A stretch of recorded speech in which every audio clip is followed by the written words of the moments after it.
Allahu Akbar, walillahil hamd. Lebaran atau bisa juga disebut momen Idul Fitri hampir selalu diwarnai dengan penuh kegembiraan seluruh umat Islam di berbagai penjuru.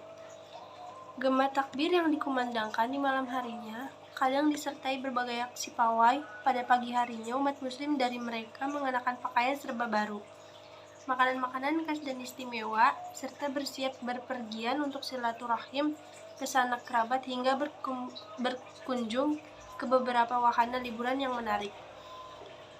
Kehidupan di dunia ini sejatinya adalah sebuah ujian dan tidak ada satupun orang hidup kecuali diuji oleh Allah Subhanahu wa Ta'ala. Bahkan para nabi dan utusan Allah pun tak luput dari ujian. Sejak kita terlahir di dunia ini dihadapkan dengan berbagai ujian.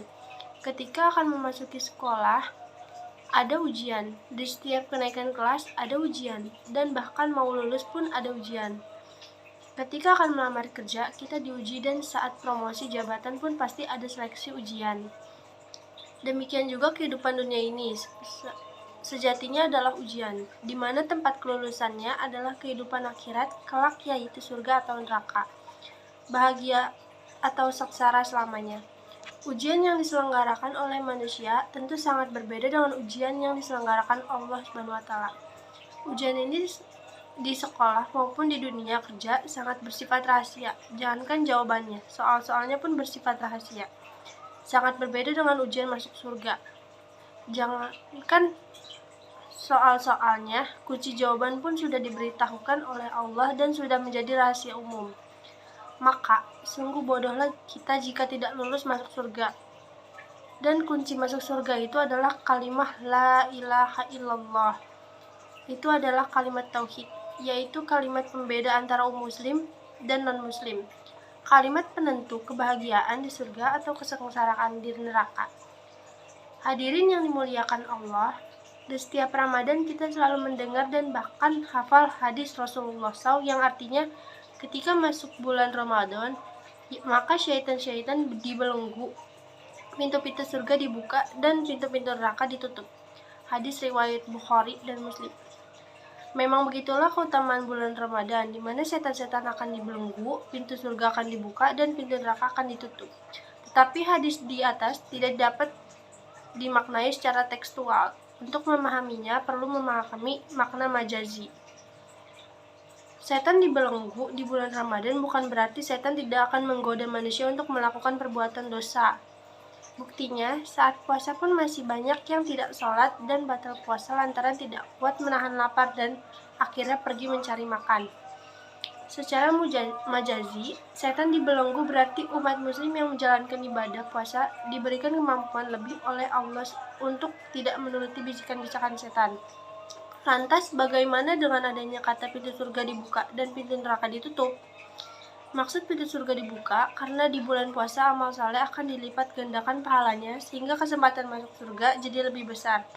Sedangkan pintu neraka ditutup berarti di bulan puasa kesempatan kita untuk melakukan perbuatan dosa lebih kecil dibandingkan dengan bulan-bulan biasa.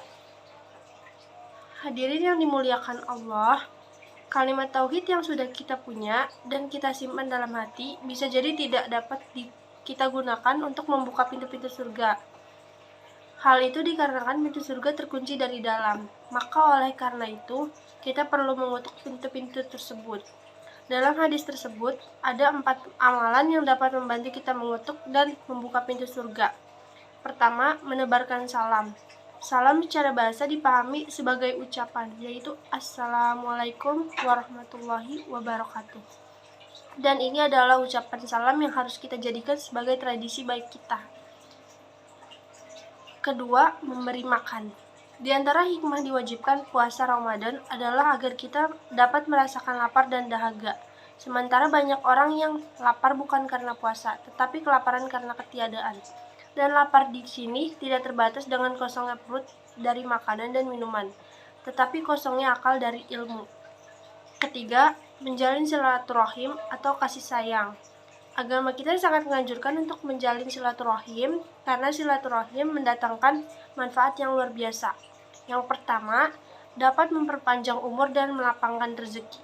Yang kedua, akan dijauhkan dari neraka, menjadi salah satu sarana untuk mendekatkan diri kepada Allah dan dapat menjaga kerukunan dan keharmonisan dengan sesama.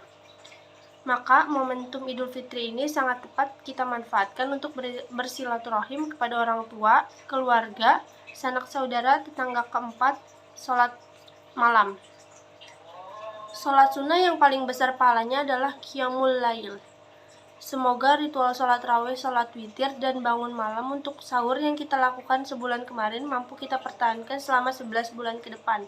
Sehingga tujuan diwajibkannya puasa dapat terwujud, yaitu terwujudnya jiwa yang bertakwa dan hadirnya jiwa-jiwa yang sholih, yang suka menebarkan kebajikan, keselamatan, dan perdamaian, serta jiwa yang peduli terhadap kemiskinan dan ramah terhadap lingkungan. Hadirin yang dimuliakan Allah, demikian khutbah singkat dan kesempatan ini. Semoga bermanfaat bagi kita semuanya. Semoga Allah selalu membimbing kita di jalan yang lurus dan memberikan kekuatan kepada kita untuk beristiqomah di jalan tersebut. Amin ya robbal alamin. Sekian dari saya. Wassalamualaikum warahmatullahi wabarakatuh.